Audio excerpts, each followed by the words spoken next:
Muy buenos días para todos nuestros invitados que nos acompañan en este espacio de conocimiento sobre innovación digital y sostenibilidad social en la ciudad inteligente.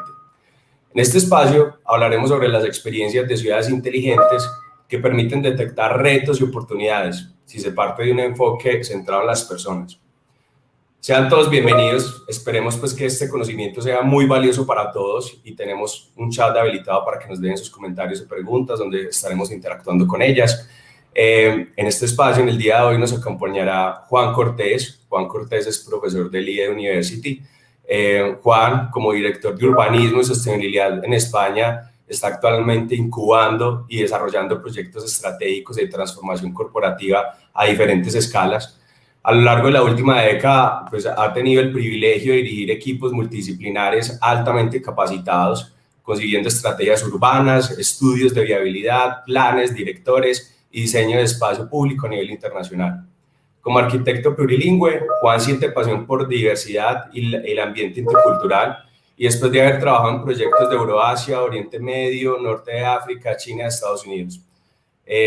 Dando esto, pues le doy a Juan la bienvenida. Juan, muchas gracias por acompañarnos en este espacio y aquí te dejo pues el público para que empecemos con nuestro espacio. Muchas gracias, Luis Fernando. Agradecer también a Bancolombia el darme la ocasión de compartir experiencias con profesionales y con interesados de diferentes países. En esta ocasión voy a compartir una presentación con ustedes para poder visualizar mejor algunos de estos proyectos realizados anteriormente. Por lo tanto, vamos a pasar a ver estas referencias que tenemos. Y como bien decía Luis Fernando, la charla de hoy se centra sobre todo en la innovación digital y la sostenibilidad social en la ciudad inteligente, entendiendo que las ciudades son el marco más importante en el cual se va a desarrollar la humanidad en los siguientes 20 y 30 años, donde se deben llegar a unas metas de descarbonización y de cumplimiento de objetivos para que el futuro sea más sostenible y el cambio climático se consiga mitigar y no se produzcan unas consecuencias indeseadas. Como introducción a la charla, pensé que sería interesante, en vez de mostrar mi currículum de la forma convencional, mostrar unos simples apuntes de diferentes etapas o proyectos y de la misma manera he estructurado mi charla de acuerdo con estas tres ideas, estos tres verbos. Uno sería el diseño o diseñar, que es lo que hice en la primera etapa de mi carrera profesional, trabajar a nivel arquitectónico con diferentes proyectos, entendidos más como objetos aislados. En segundo lugar, pasé a una etapa donde entré más en lo que llamamos planificación o planeamiento. Creo que en Colombia también se llama planeación.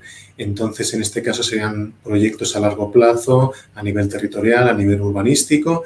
Y actualmente, la etapa en la que me encuentro, mis labores se centran más en el asesoramiento, en la parte más conceptual y comunicar, transmitir y proyectar estos conocimientos en el futuro de los clientes y de la comunidad educativa en la Universidad del Instituto Empresa, en la cual soy profesor. Si hay un concepto fundamental que me permite un poco conectar las diferentes experiencias a lo largo de mi carrera o los diferentes proyectos realizados, sería el concepto de red, de redes de información que se van compartiendo a través de los diferentes proyectos, de las personas sobre todo, y que se van trasladando en el tiempo entre unos proyectos y otros. Por tanto, creo que lo que me permite tener un enfoque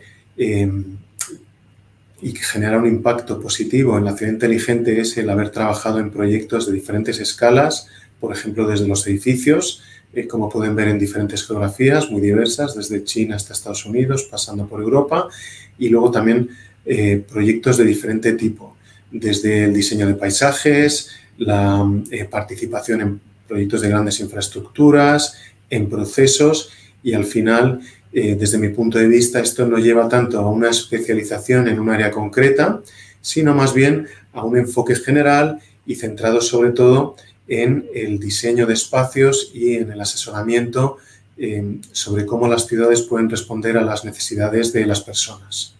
Por tanto, de esta forma ha sido como he estructurado mi charla para que lo vean hoy conmigo. En primer lugar, sobre todo, yo creo que si estamos intentando buscar un impacto positivo, más que circunstancias puntuales, es importante encontrar el propósito. Y esto lo explica muy bien el pensador y el comunicador Simon Sinek en su diagrama, que bueno, se ha convertido un poco en algo habitual en muchas charlas, y es encontrar un poco cuál es la razón esencial de hacer las cosas de una manera y no de otra.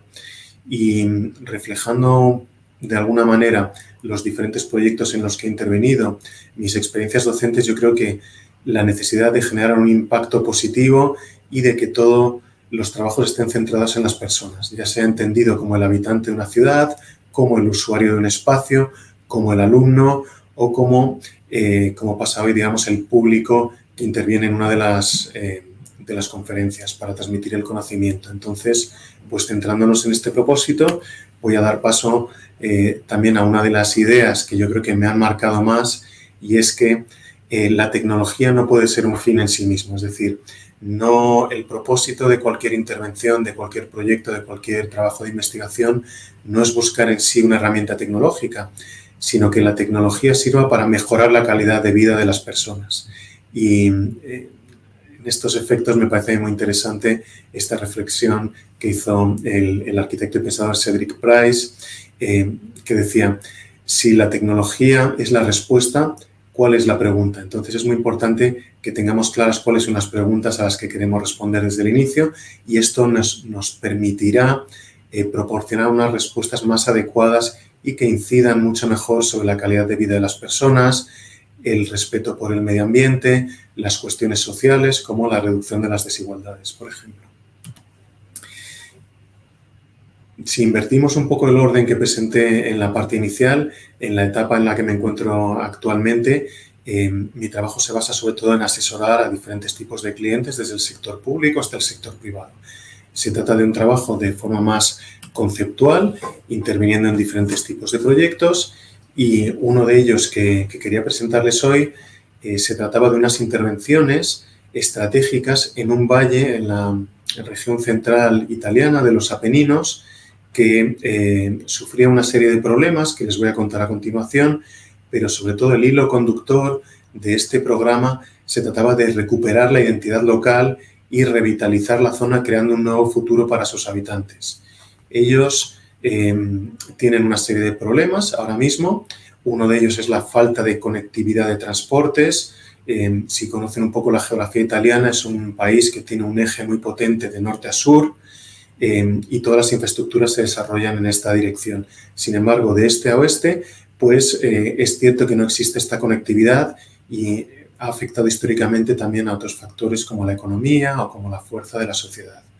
Por lo tanto, uno de los ejes principales del proyecto era integrar la infraestructura existente con una tecnología puntera e innovadora que tiene muchos beneficios. Uno de ellos es que se puede conseguir una financiación a nivel de la Unión Europea, y esto sirve para revitalizar económicamente.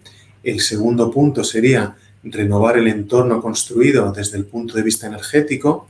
Como ven, estamos haciendo un énfasis muy fuerte en rehabilitar el patrimonio existente, no tanto en la construcción de nuevas infraestructuras, de nuevos edificios o de reformar o cambiar lo que existe en este territorio, sino más bien aprovechar todo ese capital patrimonial, capital ecológico y capital humano que existe en estos momentos.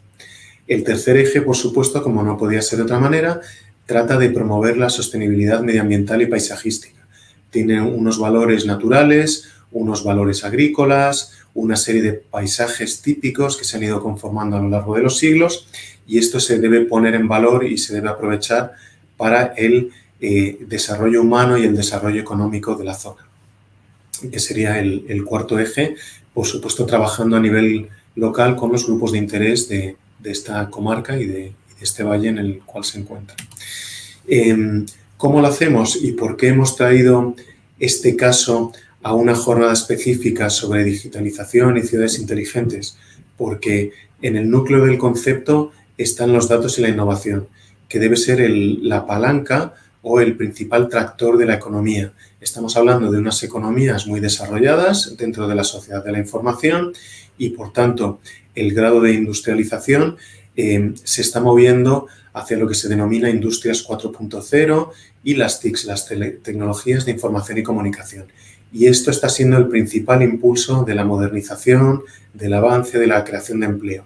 Y alrededor de este núcleo se estructuran los sectores tradicionales. Como podemos ver, uno de ellos es el entorno construido, el patrimonio edificatorio, las infraestructuras. La movilidad también se considera como uno de los ejes o sectores fundamentales porque nos permite acercarnos más a estos paradigmas de desarrollo sostenible y huella de carbono neutra. Pero también tenemos la energía, que sería un poco la piedra capital de todo el proceso de descarbonización, la gestión de los residuos y la gestión del agua.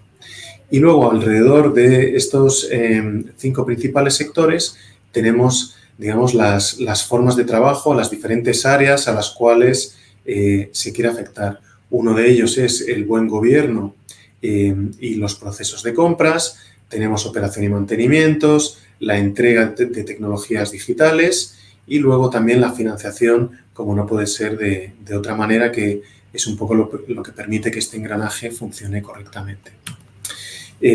La economía circular, por supuesto, es uno de los conceptos clave y yo diría que informa todas las actuaciones y el asesoramiento que se hizo a esta región compuesta por municipios de diferente tamaño y de diferente tipo. Estamos hablando de ciudades medias y ciudades pequeñas por debajo de los 100.000 habitantes que conforman un territorio.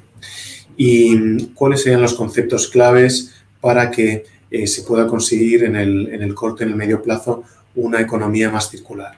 Pues si empezamos por esta zona, el concepto de los ciclos cerrados, emulando a la naturaleza en la cual los ciclos siempre se abren y se cierran dentro de un entorno natural. Nuestras ciudades y nuestras infraestructuras también tienen que conseguir unos ciclos cerrados de carbón, unos ciclos cerrados de residuos, y lo cual quiere decir que los residuos se reutilicen de alguna manera dentro del mismo entorno. Uno de los ejemplos clásicos es los residuos que se generan, se clasifican y algunos de ellos, por ejemplo, sirven o para generar nuevos materiales, nuevos productos o sirven para producir energía. De alguna forma no se acaban eliminando y depositando en un vertedero, porque este es un poco uno de los problemas fundamentales que tenemos hoy en día y que hace que nuestro sistema sea insostenible. La infraestructura verde y azul que pueden ver aquí también es un ejemplo muy interesante y muy importante, sobre todo cómo lo podemos integrar dentro de nuestras ciudades y dentro de nuestros territorios. Los mismos procesos que tienen lugar en la naturaleza, mediante los cuales el ciclo del agua se cierra y se purifica y se consigue un entorno más saludable, pues tenemos que intentar trasladarlo mediante unas tecnologías innovadoras y digitales que sirvan para monitorizarlo mucho mejor y para que sea más eficiente. Y cómo no, las energías renovables son, como decía anteriormente, la clave para que todos estos sistemas funcionen de forma correcta. Que pasemos de un modelo basado en los combustibles fósiles, en la extracción y combustión de petróleo, de gas natural, de carbón, que se sigue generando en muchos países europeos, pasar a unas energías que tengan un origen solar. Ya se pueda traducir esto en solar térmica, en solar fotovoltaica, en energía eólica. Y por último, el hidrógeno era la principal innovación del proyecto porque puede resolver en un futuro el principal problema de las energías renovables, que son energías que se producen localmente y que generan una serie de pérdidas cuando se intentan transportar a lo largo de la red Por lo tanto, si se consigue un sistema de hidrógeno que se puede conducir a través de unas tuberías o a través de unas baterías mucho más ligeras y eficientes que las actuales, se podría dar un paso de gigante en conseguir esta economía verdaderamente circular. ¿Cuáles serían los 4 principales planes de actuación que preveía esta estrategia para el territorio? Uno de ellos, por supuesto, es el transporte regional basado en el hidrógeno.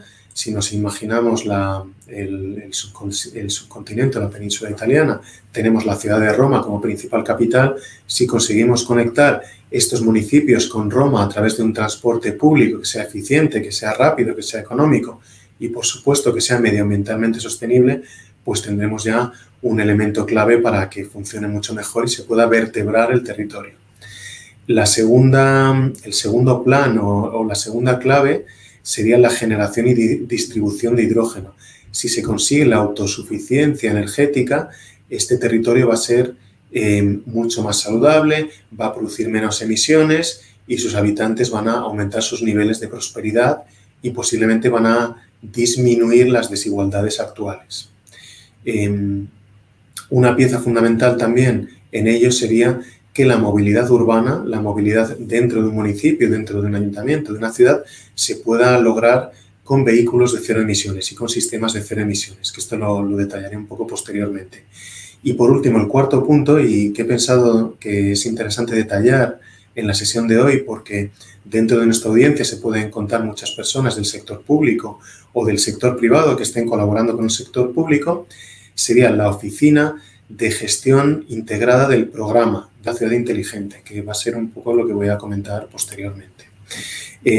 ¿Cómo se entendía un poco la ciudad inteligente? Porque seguramente estarán ustedes de acuerdo conmigo en que no hay una definición única de la ciudad inteligente, se interpreta de forma distinta según el concepto cultural, puede haber un concepto de ciudades inteligentes más relacionado, por ejemplo, a los Estados Unidos de América, otro concepto, podemos decir, más del sur de Europa, en la India, en China, en Colombia. Si les parece interesante, pues luego en los comentarios, en las preguntas, me comentan un poco cómo lo ven ustedes.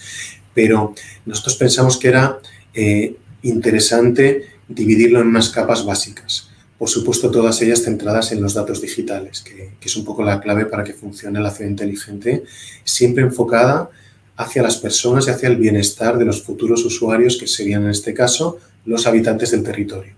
Entonces, si tenemos como eje central la sociedad, que sería este grupo humano, podemos distinguir 2 áreas básicas en las cuales nosotros nos gustaría incidir y mejorar. Una de ellas es el bienestar, entendido como el confort, la salud y el bienestar físico y psíquico de los habitantes, y otra sería el desarrollo, que es una componente más socioeconómica, sobre todo pensemos en la creación de puestos de trabajo, reducción de desigualdades, el reparto o la equidad, también para que se consiga una cierta movilidad social, para que haya una diversidad de inclusión dentro del territorio y dentro de las ciudades. Y luego, ¿cómo podemos conseguir estos objetivos tan ambiciosos? Pues, desde mi punto de vista, existen otras 2 capas que van a permitir que esto sea posible. Una sería más clásica en el sentido que viene desde hace una serie de siglos, que sería la planificación o la planeación. En este momento lo enfocamos en la resiliencia, que sería la capacidad del territorio de responder a los efectos indeseados, como pueden ser olas de calor, incendios forestales. En España, imagino que saben que hemos tenido la erupción de un volcán en la isla de La Palma. Eventos inesperados que producen unas consecuencias que son desfavorables. Entonces, la resiliencia sería la capacidad de los territorios para responder, recuperarse e incluso mejorar a largo plazo. Y luego tendríamos también el patrimonio, que la conservación del patrimonio para mí, bueno, es fundamental en la arquitectura, pero también a nivel urbano y a nivel territorial, el potenciar el patrimonio, porque es lo que le dota de un carácter único y lo que hace que nuestros territorios sean distintos de otros. Y ustedes se preguntarán, y con razón, ¿y cómo podemos conseguir esto de forma eficiente, de forma rápida, de forma que sea aplicable y que nosotros lo podamos controlar? Pues a través de la tecnología. Yo creo que este es un elemento clave. Aquí hemos destacado en este proyecto la movilidad y las energías renovables, pero existen otros muchos más que seguramente podamos debatir posteriormente, a nivel de redes digitales, de conectividad, y se puede esto desglosar en diferentes tipos de actuaciones que todas ellas creo que son muy interesantes. No voy a entrar en detalle en cada una de estas áreas, pero la capa tecnológica en este proyecto, como ya les he dicho, incidía mucho en la producción de energía renovable y en las futuras tecnologías de hidrógeno. Ahora mismo sí que existe, por ejemplo, un ferrocarril de hidrógeno en el norte de Alemania, es algo que va a llegar en los próximos años, pero existen también otras iniciativas igualmente válidas que se pueden implementar desde ya mismo en cualquier ciudad, me atrevería a decir, prácticamente del mundo. Por ejemplo, fomentar la movilidad peatonal, que los sistemas logísticos de última milla se organicen de otra manera, que sea más sostenible con el medio ambiente, y la circularidad se puede aplicar a muchos sistemas, desde el saneamiento de una ciudad, la recogida de aguas pluviales, el uso de la energía y los residuos. A nivel de la sociedad, yo creo que este es un concepto clave, que está en boca de todos, sobre todo desde el inicio de la pandemia, del coronavirus, pues nos hemos dado cuenta también que todas nuestras actuaciones pues tienen que incidir en esta salud y el bienestar de los habitantes, de la sociedad, al fin y al cabo, y que es necesario que los recursos vayan destinados a optimizar, por ejemplo, la educación, que esto nos va a permitir también mejorar la calidad de vida de las generaciones futuras, la alimentación, como vemos aquí, al tratarse de un proyecto en Italia, por supuesto, el foco en la gastronomía era muy importante y la gastronomía también tiene un impacto positivo a nivel de atraer turismo, de crear puestos de trabajo, de la salud de los propios habitantes. Las zonas verdes están muy relacionadas y también los sistemas que podemos llamar blandos e inteligentes en contraposición a los sistemas duros de generar más infraestructuras viarias, más carreteras para entendernos y puentes, que por supuesto son muy importantes, pero dentro de la ciudad si fomentamos el caminar, que los peatones realicen estos trayectos a pie, pues también se consigue un mayor grado de bienestar físico y psicológico, y también es compatible con otros sistemas de movilidad más blandos, como pueden ser los patinetes eléctricos, bicicletas, dependiendo también del tipo de ciudad. A nivel de planificación, como les comentaba, la resiliencia y el patrimonio son clave. En este caso teníamos un tejido urbano histórico que databa de la Edad Media, que es importante cuidar.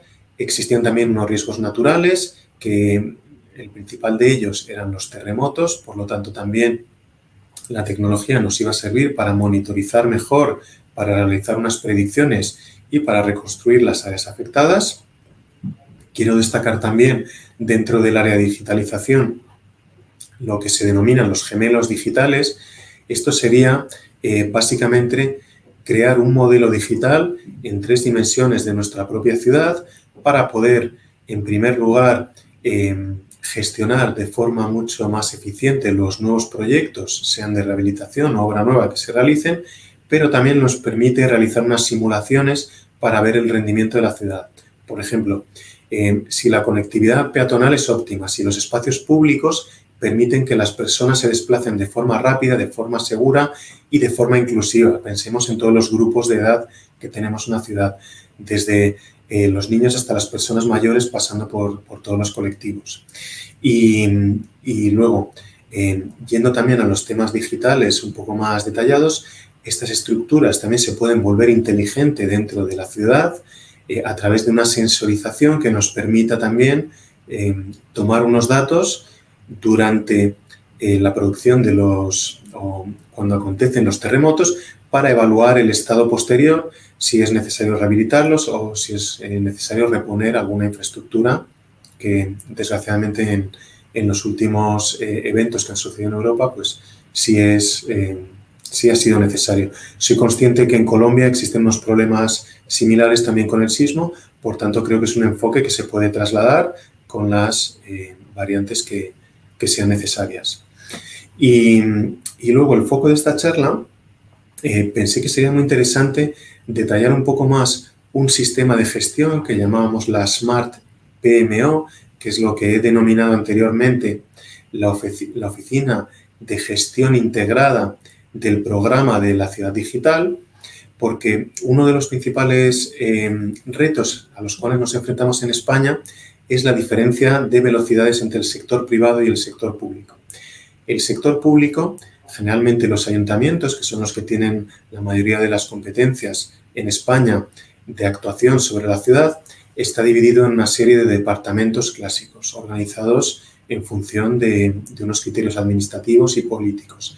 Piensen, por ejemplo, pues que puede existir una concejalía, un área de presidencia, un área de tecnología, que tradicionalmente se ha ocupado de las ciudades inteligentes, un área de medio ambiente que lleva los residuos, la gestión de las zonas verdes, pero también existen otras áreas de planificación y arquitectura. Puede aparecer un área de economía, que es muy importante también para la financiación, pero ¿cuál es el problema? Que estas áreas funcionan de forma relativamente autónoma. Muchas veces se trabaja por silos y la comunicación entre los diferentes especialistas es muy lenta porque siguen una vía jerárquica. Creo que es un sistema que se puede proponer y que se puede implementar en diferentes entornos culturales, mediante los cuales estos retos de la ciudad digital, que son integrados y son transversales, porque para conseguir las máximas sinergias entre las verticales de la ciudad, entre el saneamiento, la energía, el agua, no es posible trabajar de forma aislada, o si se trabaja de forma aislada, los rendimientos son menores, los plazos son mayores, se tarda mucho más en conseguir los resultados deseados.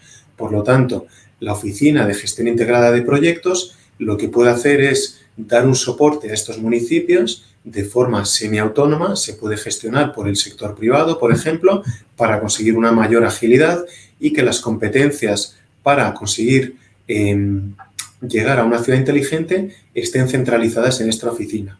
Y para ello es muy importante que la oficina tenga una visión 360, es decir, que tenga en cuenta el ciclo de vida completo de cualquier activo, de cualquier edificio, de cualquier infraestructura y de cualquier ciudad. Que no se quede solamente en el diseño y la planificación, como vemos aquí, pero que luego participe en la implementación y en la construcción de estos proyectos, en la operación y control se involucre, pueda recabar datos y luego estos datos que se extraen de forma inteligente, que se procesan, se analizan y se evalúan, pero ¿cuál es el propósito? El propósito de este análisis no es quedarse en esta fase y simplemente emitir unos informes, sino retroalimentar el diseño y la planificación para mejorar, para adecuar, para adaptar, teniendo en cuenta, por supuesto, la participación de los ciudadanos que son los usuarios de estas ciudades o de estos proyectos. ¿Y cómo se estructuraría una oficina de gestión integrada del programa? Pues desde mi punto de vista se vería de esta manera. Existiría un encabezamiento que mantendría la interlocución con la administración pública y luego unas áreas verticales o transversales que intervienen en todos los proyectos para asegurar que se implementen unos criterios de forma relativamente estándar. Estas áreas verticales corresponden a las diferentes áreas clásicas de la gestión de proyectos, del project management, plazos y costes, gestión de contratos es clave en cualquier iniciativa pública para que las licitaciones se realicen con transparencia, de forma totalmente adecuada a nivel jurídico. El control de riesgos, creo que este área todavía está por desarrollar en muchas administraciones públicas, y luego las licencias y los permisos y la gestión del diseño también formen parte de ello. Es decir, que se tenga una visión holística, una visión global de los proyectos. Por supuesto, estos proyectos que se pueden ir licitando y desarrollando de forma consecutiva o de forma paralela, dependiendo del nivel de ambición del municipio o de las ciudades, pues también es necesario que participen en unas áreas horizontales para sacarle el máximo partido. A nivel de comprobar las características medioambientales, que la seguridad y salud está presente en todos los proyectos, que existen unos estándares de calidad o unas certificaciones medioambientales. Pensemos en estos sellos que se le pueden poner a los proyectos para estar seguros de que una tercera parte verifica que son proyectos que cumplen con los criterios medioambientales, sociales y de buen gobierno. Los estándares digitales, esto permitirá que se comuniquen entre sí mucho mejor los proyectos y que se puedan conseguir unas bases de datos fiables para mejorar los proyectos en el futuro. Y aunque lo he dejado aquí como la cajita más abajo en la presentación, esta es un poco la clave de todo. que exista una transparencia, que exista un plan de comunicación, que el público pueda participar, que existan herramientas inclusivas. Estoy pensando, por ejemplo, si no existe una conectividad digital para teléfonos móviles en diferentes áreas o unas conexiones de fibra, pues que existan otros mecanismos adecuados para que la población pueda participar y se tenga en cuenta por parte de la oficina integrada del programa. Como siguiente paso, y siendo conscientes de que teníamos un tiempo limitado hoy, la planificación. Si en la parte anterior estábamos hablando más de asesoría y de gestión, de tener unos criterios, de gestionar unos presupuestos y de hacer un seguimiento a los proyectos, en la planificación nos centramos en aquellos planes que serían unos proyectos que tienen un desarrollo en el tiempo. ¿Cuál es la diferencia, desde mi punto de vista, entre una planificación y un proyecto? Sería este recorrido en el tiempo que nos obliga a ser un poco, digamos, adivinos del futuro, a imaginarnos un futuro mejor, ¿no? Entonces, en este caso se trataba de un proyecto de logística de última milla. Aquí pueden ver algunos de los problemas que nos enfrentamos en Madrid. En los últimos 18-19 meses, desde que se inició la pandemia, han aumentado de forma muy significativa las entregas a domicilio por las restricciones para el movimiento libre de las personas, porque había personas que tienen problemas de movilidad o consideran que es más seguro hacer un pedido de forma digital y que les lleven su pedido a sus domicilios. Entonces, es muy importante que esta logística urbana se produzca de forma organizada y que se tienda a unos vehículos de cero emisiones, porque actualmente, si nuestras entregas se generan y se distribuyen a través de camiones de cierta envergadura, producen muchas toneladas de CO2 al día y todo esto repercute en la calidad negativa del aire y, por supuesto, también empeoran el cambio climático que se está produciendo. Entonces, uno de los objetivos de este plan que se desarrolló era sustituir los vehículos pesados o limitar la circulación de vehículos pesados por el centro de las ciudades y tender hacia unos vehículos que en el futuro puedan ser totalmente de cero emisiones, es decir, que estén propulsados por otras energías que no sean contaminantes. Como les comentaba anteriormente, es necesario tener una visión a corto plazo, a medio plazo y a largo plazo. ¿Por qué no? Estas tecnologías que vemos muy lejanas, quizás algunas de ellas se puedan implementar de forma limitada en algunos entornos, pero es importante no perderlas de vista para que nuestras ciudades tengan esa flexibilidad que les va a dar resiliencia y puedan acoger estas tecnologías sin que empeoren la calidad del paisaje urbano o la calidad de vida de las personas, ¿no? Volviendo un poco al inicio de la charla. Por tanto, dentro de esta estrategia logística de la cadena de suministro para que sea más sostenible, tuvimos en cuenta las diferentes escalas, desde la escala territorial hasta la escala del propio edificio, que puede integrar unos lockers, unos espacios para recepción de estas entregas individuales y a lo largo de toda la cadena de suministro tener en cuenta unos criterios similares. El centro de consolidación urbana aparecía como una estrategia muy interesante porque no depende de la disposición de las últimas tecnologías. Se trata más de un concepto que lo que propone es que los vehículos pesados no entren dentro de la ciudad, sino lleguen a este centro de consolidación urbana, descarguen sus mercancías que vienen pues, de centros más mayoristas, se redistribuyan y las entregas a domicilio, que sería este diagrama en forma de árbol que pueden ver aquí, se produzca de forma mucho más eficiente, que se vuelvan a reordenar las entregas para que los vehículos de cero emisiones que llegan a estos domicilios tengan un factor de carga, mucho más elevado. Si fuese una furgoneta eléctrica, por ejemplo, que estas furgonetas vayan llenas, ¿por qué? Porque de esta manera se producirán menos trayectos, menos recorridos y será no solamente mejor desde el punto de vista medioambiental de generar menos emisiones, sino también la calidad de vida visual de las ciudades, sobre todo tener menos vehículos circulando por la vía pública. Y, por supuesto, esto va a mejorar también la seguridad de los peatones. Como les he comentado, integrar las últimas tecnologías innovadoras es un reto, sobre todo hacerlo de forma que sea compatible con esta belleza de nuestras ciudades y estos entornos inclusivos, y para ello pues establecen tradicionalmente unas hojas de ruta para que podamos asesorar el impacto que genera cada una de estas tecnologías y el grado de madurez en el cual se encuentra. puede haber tecnologías que todavía son inmaduras, como por ejemplo los drones, pues en este caso no los incluiremos dentro de nuestro plan de implantación de logística urbana sostenible, sino a más largo plazo.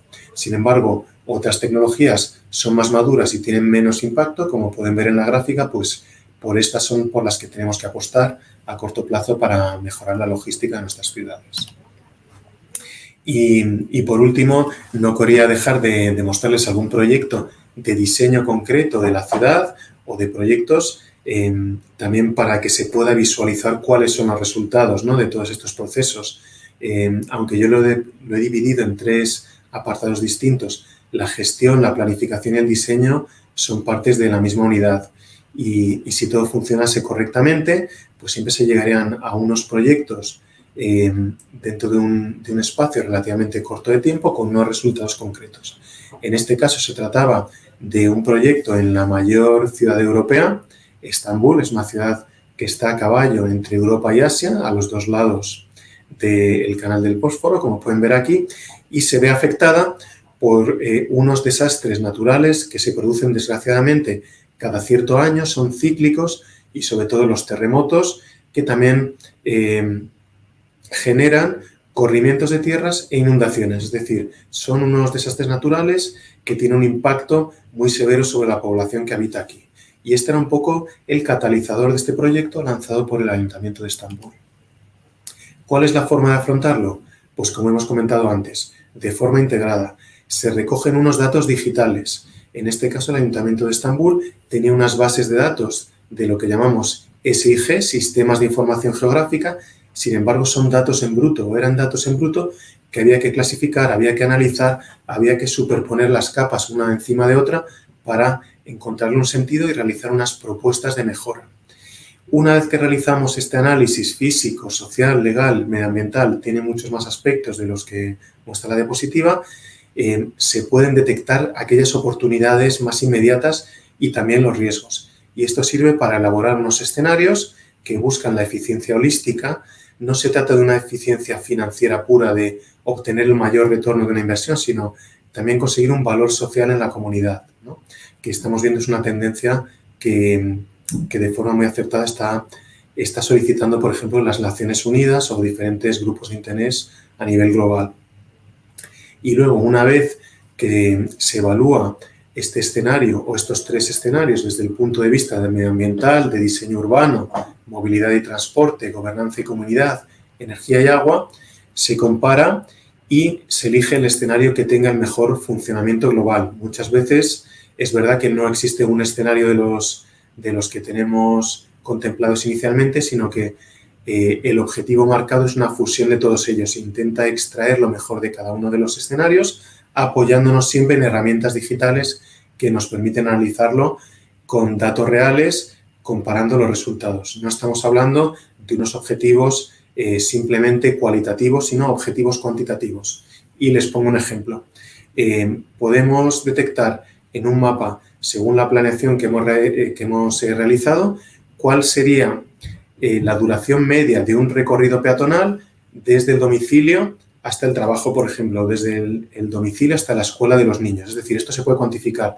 El recorrido medio son 15 minutos, o son 30 minutos, o son 45. Nos permite tomar unas decisiones. Todo ello apoyado por las herramientas tecnológicas que nos van a permitir llegar a unas soluciones urbanas más sostenibles. Por tanto, ¿cuál fue la conclusión? Proponer un modelo policéntrico.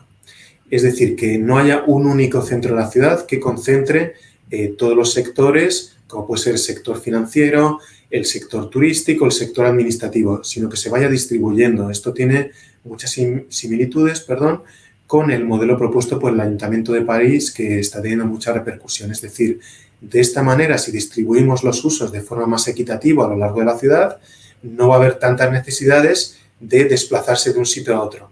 Es decir, no va a haber tantas personas que tengan que desplazarse desde la zona más al oeste al centro financiero para trabajar, porque van a tener puestos de trabajo o van a tener polideportivos o sus hijos van a tener y sus hijas van a tener colegios en las cercanías del domicilio. Siendo arquitecto no me puedo resistir a presentar también algunas imágenes concretas de cuál sería este aspecto de la ciudad que nos imaginamos para el futuro de Estambul. Creo que una ciudad con unos corredores verdes, con zonas verdes inclusivas que permiten mejorar la conexión, por ejemplo, entre dos áreas que están separadas actualmente por unas vías de comunicación o por infraestructuras duras, pues es una ciudad mucho más habitable para los habitantes. Y una ciudad también donde conviven diferentes tipos de vivienda, pequeñas, medianas, orientadas a diferentes estratos socioeconómicos, pues también va a ser una ciudad más saludable y, ¿por qué no?, una ciudad más productiva también. Y por supuesto, extrayendo imágenes de diferentes proyectos, pues siempre nos lo imaginamos como un entorno donde participen todas las personas, las generaciones convivan. Para ello es importante también la infraestructura digital. En el proyecto que les estoy mostrando, uno de los elementos clave para atraer a la población joven es tener una conectividad inalámbrica, lo que llamamos un Wi-Fi gratis en el entorno de estas zonas verdes o de estos edificios, porque así podemos atraer también a grupos adolescentes para que convivan con otros sectores de la sociedad y usen estos espacios verdes. Y lo mismo se aplicaría también para el tejido empresarial y para las ciudades. Es muy importante tener una infraestructura básica a nivel social, a nivel medioambiental y a nivel de edificios que permita adaptarse a los diferentes tipos de empresas, desde pequeñas y medianas empresas, startups, incubadoras apoyadas por el sector público o también las grandes corporaciones. Y con esto me gustaría concluir la presentación y les animo a dejarnos saber sus principales dudas, inquietudes o plantear temas para que lo comentemos posteriormente. Juan, mil gracias por la información que nos acabas de dar. Yo creo que en este espacio que tenemos quisiéramos pues como socializar contigo algunos temas y yo de entrada pues quiero mencionar, digámoslo así, Edward Glasen decía, digámoslo así, en El triunfo de las ciudades que la ciudad es el mejor invento del hombre, o sea, es la matriz y la incubadora de todas las otras grandes ideas que hemos tenido como seres humanos y que es nuestra mejor creación. A lo largo de la historia, ¿cierto? Las grandes ciudades capitales que tenemos hoy en día estuvieron formadas 100%, digámoslo así, por sus medios de transporte, ¿cierto? Y por eso Nueva York como puerto, donde era fuente de producción textil y toda la conexión con la colonia inglesa, pues hizo que esta ciudad se creara, ¿cierto? Y los medios de transporte en general moldearon la forma de las ciudades. En Colombia, la mayoría de ciudades capitales que tenemos son muy centrales, ¿cierto? Están fuera de los mares.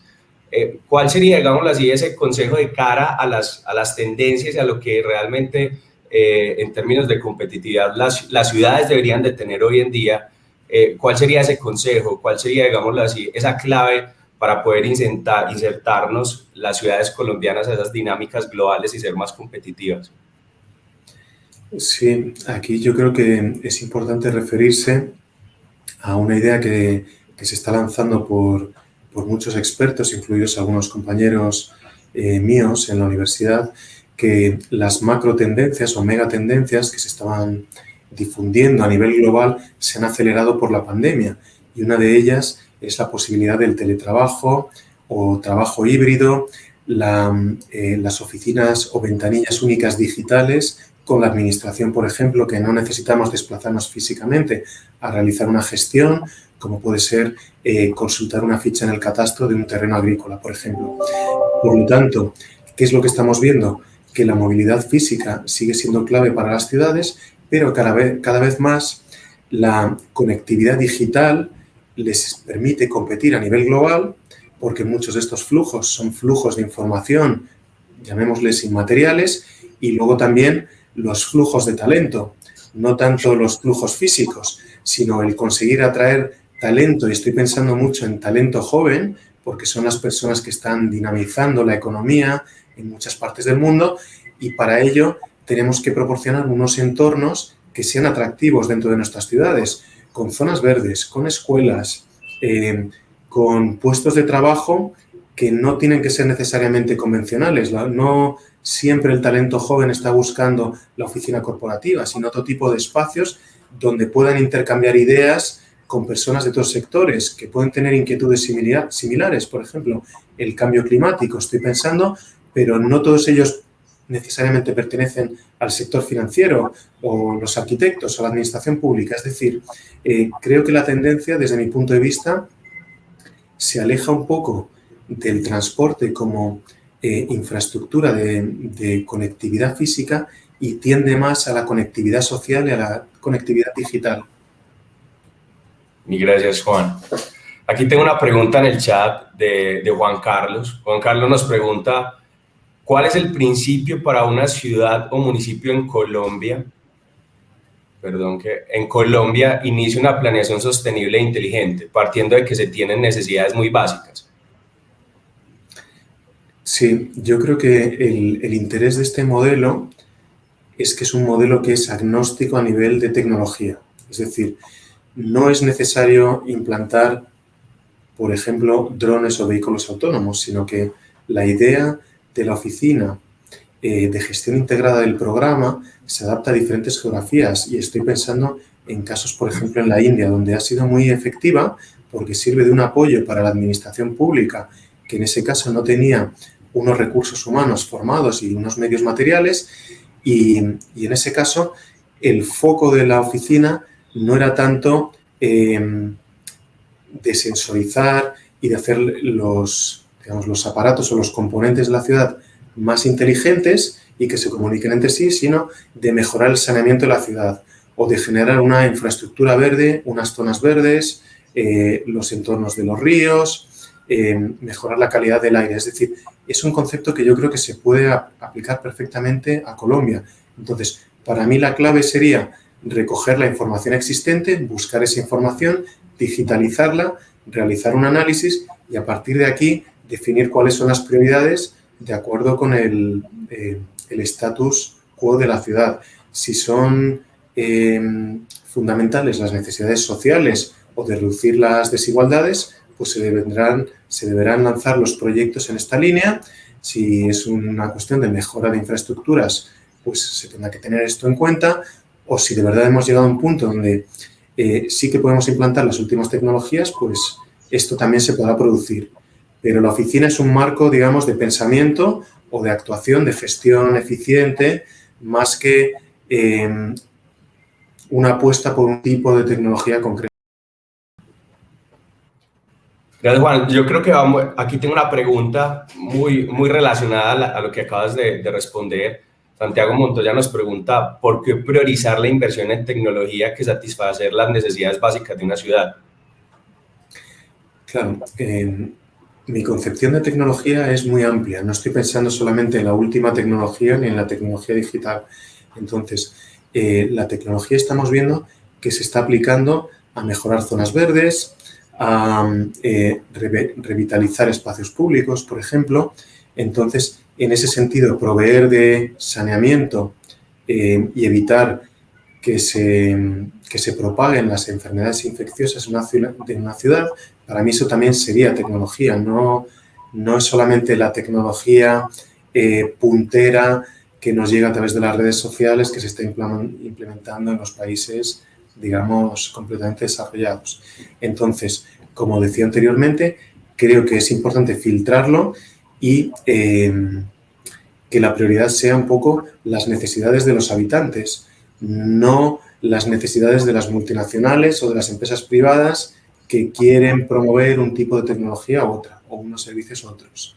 Por lo tanto, estoy totalmente de acuerdo. Lo que sí nos va a servir la tecnología es para ver si nuestro saneamiento se está diseñando de la forma correcta, si está funcionando y luego si estamos consiguiendo los objetivos. Entonces, estos datos que podemos recabar de nuestra red de saneamiento, que muy probablemente se ha construido de forma convencional, por supuesto, con hormigón, o teniendo en cuenta también otro tipo de condicionantes, pero la tecnología a nivel digital nos va a permitir saber si está diseñada correctamente, si está funcionando, si ha entrado en carga y si tenemos que ampliarla, si se puede transformar en algo más eficiente o no.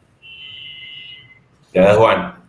Esta pregunta, Juan, que voy a seguir creo que retrata muy bien, digámoslo así, cuando un dirigente en Colombia se para, ¿cierto?, a ver su plan de desarrollo y uno de los grandes dolores que tenemos hoy como nación es la competitividad, ¿cierto?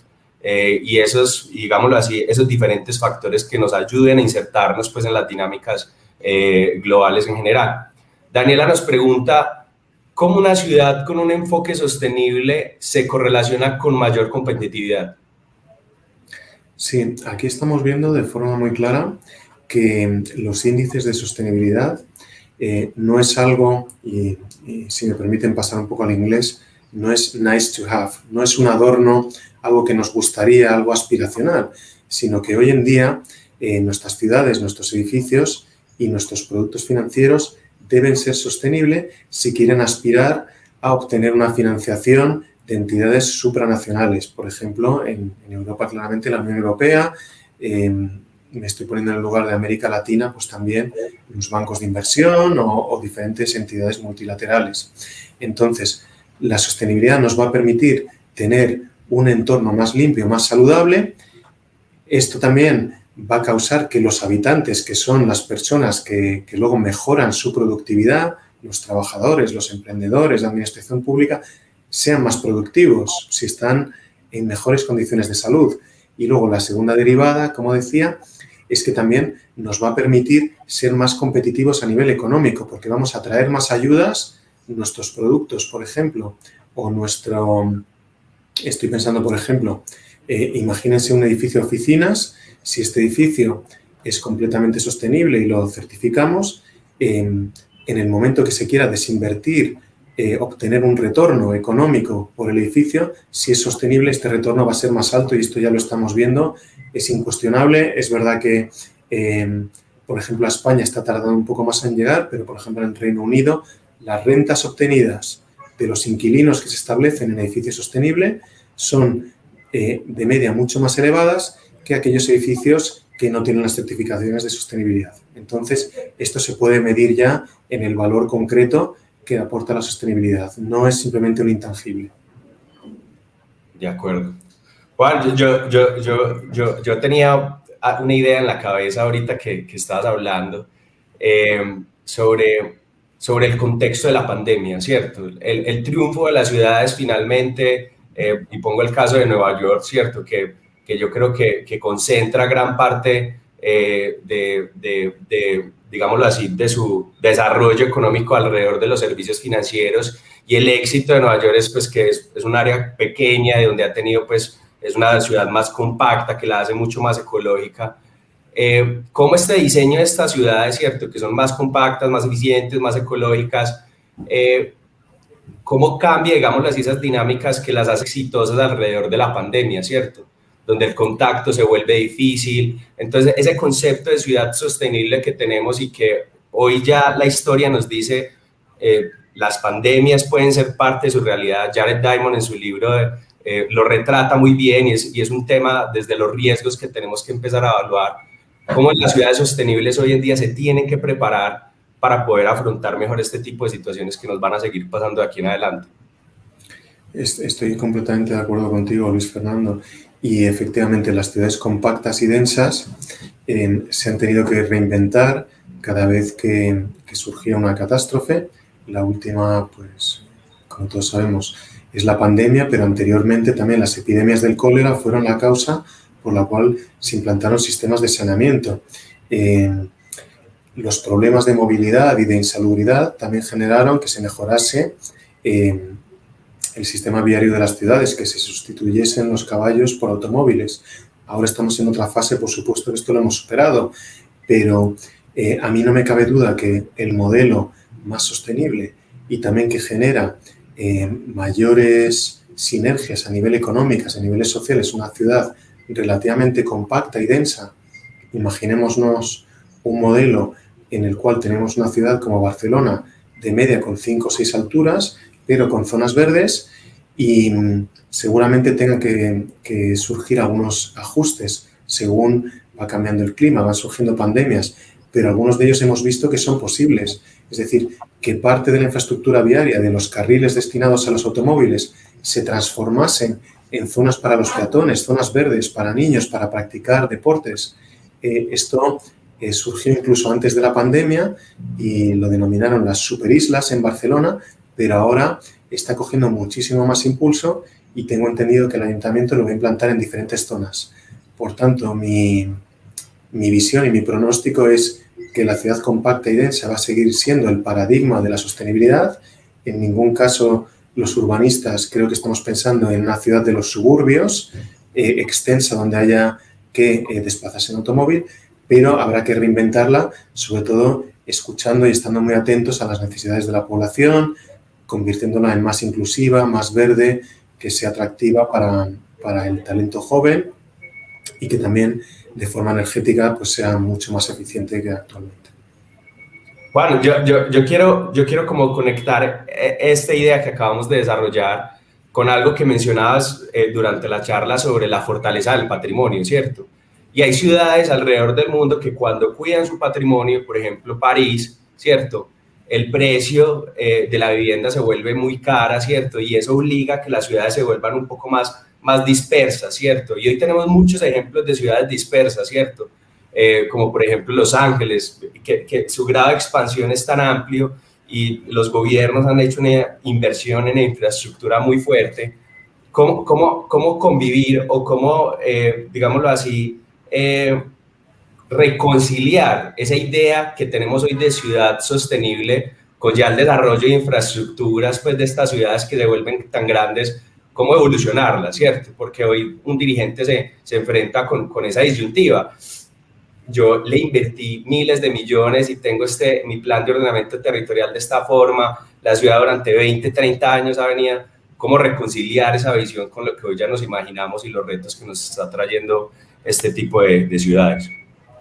Efectivamente, es un reto muy importante y es una inversión de la cual se debe obtener un retorno. Estoy pensando en dos ejemplos concretos. Uno es la ciudad de Curitiba, en Brasil, que es un ejemplo clásico para los urbanistas, como a través de estas infraestructuras, el PRT, el BRT, se consiguió mejorar muchísimo más la conectividad, ahorrar tiempos de desplazamiento, que la ciudad fuese más sostenible. Y luego un ejemplo más reciente de Melbourne, en Australia. Y la idea allí es verdad que necesitó de un gran coraje político, de una visión más a largo plazo de lo que es un mandato político clásico, que son 4 o 5 años. Entonces, a lo largo de estos corredores o estas vías arteriales de transporte rápido, donde anteriormente había simplemente una edificación unifamiliar, relativamente poco sostenible, lo que se hizo es modificar la planeación para permitir mayor densidad, solamente una fila a cada lado de la vía, es decir, permitir edificios de 5 o 6 alturas y con estos retornos económicos, a través de los promotores de los edificios y de los nuevos habitantes, se consiguió mejorar, instalar transporte público y realizarlo también de forma más sostenible. De todas maneras, va a ser un área de trabajo muy importante en el futuro porque este modelo es posible que nos adapte a todas las ciudades y según las peculiaridades que tenga, pues será más viable o menos viable. Y estoy seguro que las generaciones más jóvenes de diseñadores y planificadores tendrán mucho que decir al respecto. Juan, mil gracias. Juan, no, te queremos agradecer, ya llegamos pues al final de nuestro espacio. Mil gracias por compartir con nosotros tu conocimiento, por haber desarrollado este evento pues con nosotros. A todos los asistentes les agradecemos por habernos acompañado en este espacio de conocimiento. Para Bancolombia es muy importante entregarles información y herramientas que les ayuden al desarrollo y esperamos pues que todo lo aprendido sea muy valioso para ustedes. De esta forma les deseamos un feliz día y mil gracias a todos. Muchas gracias.